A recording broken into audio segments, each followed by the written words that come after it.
Michigan is a 1 seed for the 4th time in school history. They get either UMBC or Howard in the Midwest, and were they to win that, they get the winner of Georgia against St. Louis. Ray, I've been thinking about this bracket, breaking it down, ruminating. I'm a big ruminator, as you know. I think this bracket sets up really well for Michigan. Oh, I love it. I love how it sets up. I think they take care of that first game just off of skill and talent and athleticism.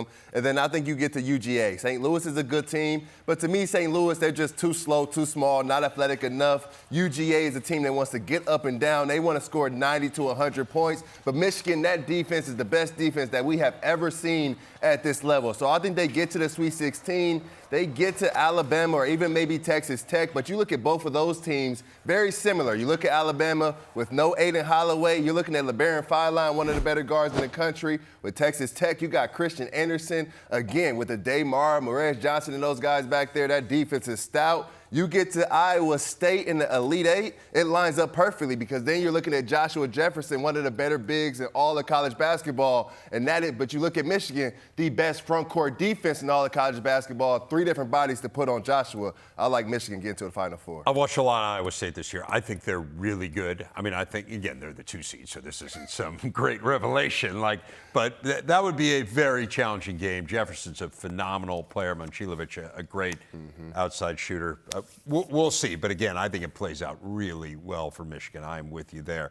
What about Michigan State? In the East, they get North Dakota State on Thursday in Buffalo. If you win that, you've got Louisville, as you see the potential to play UCLA later in the bracket, although the Bruins would have to get through UConn. What do you think of the draw for Tom Izzo's crew? I love the draw, again, similar to Michigan's. When I look at Michigan State, I think you get past North Dakota on size and athleticism. You get to Louisville. We do not know if Michael Brown is going to suit up and play for Louisville. So you look at Michigan State in that matchup, I'm taking them as well. You get to UConn or maybe even UCLA, but that UConn matchup, I think Michigan State a little too big, too strong inside. You look at Alex Caravan and Jackson Kohler, that matchup is going to be key. Can UConn contain big fella, and can Michigan State? If they take care of the glass, I have Michigan State coming out of the East. I got Michigan State get to the Final Four, maybe even a national championship.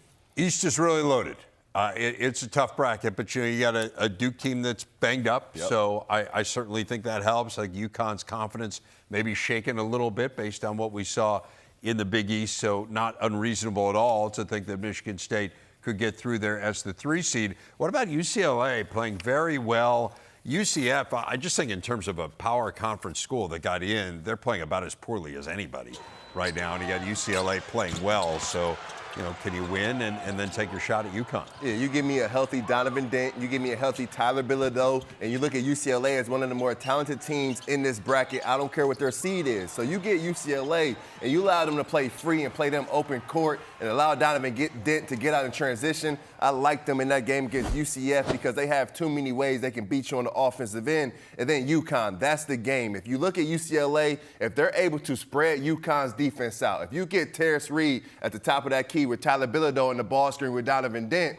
that is going to be tough to guard because of Tyler Bilodeau's ability to shoot the basketball. So when you look at that matchup against UConn, it's going to be about toughness. If UCLA can play like they did against Michigan State in the Big Ten tournament, that's the UCLA I'm taking to upset UConn and move on to play Michigan State in the Sweet 16. But that game it's going to come down to toughness. Offense goes out the window, and I know I've been screaming offense all year for UCLA, but against UConn, shots are going to go in, but you got to be able to rebound with those guys. UCLA's been fabulous here offensively down the stretch, but man, they just played well all around, I thought, in the Big Ten. There's a reason they were the number 12 team in the country in the preseason. Like, that didn't happen by accident. They've got a really talented roster. Ohio State, man, what a great story for the Buckeyes to get in. Played so well late to find themselves not only in the dance, but comfortably in the dance as an 8 seed. They get TCU on Thursday in Greenville, South Carolina. If you win that, you would almost certainly get a date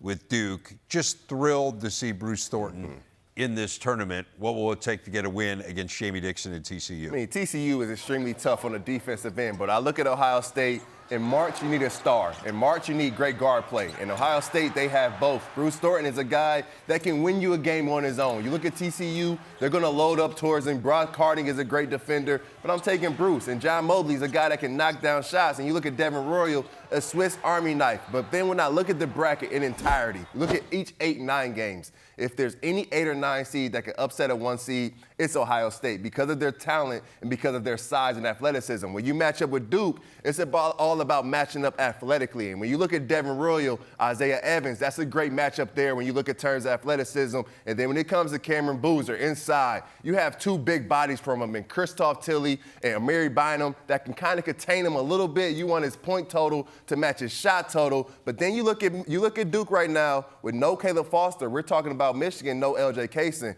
Caleb Foster is a cog in that offense. They're going to miss him in those first couple rounds. And Patrick Gongba inside. It sounds like they expect him to play, but he's certainly, didn't play in the ACC tournament championship game. So you have to figure he's still going to be a little bit limited. Duke got a tough draw. Yes, they got a tough region, and they're not in great shape right now physically. So we shall see, but the opportunity would be there for the Buckeyes to pull off what would be an incredibly memorable win. Speaking of the Buckeyes, the hockey team on the ice squaring off with Michigan for the Big Ten Hockey Tournament Championship on Saturday. Puck drop, 8 Eastern, 5 Pacific, here on the Big Ten Network and the Fox Sports app.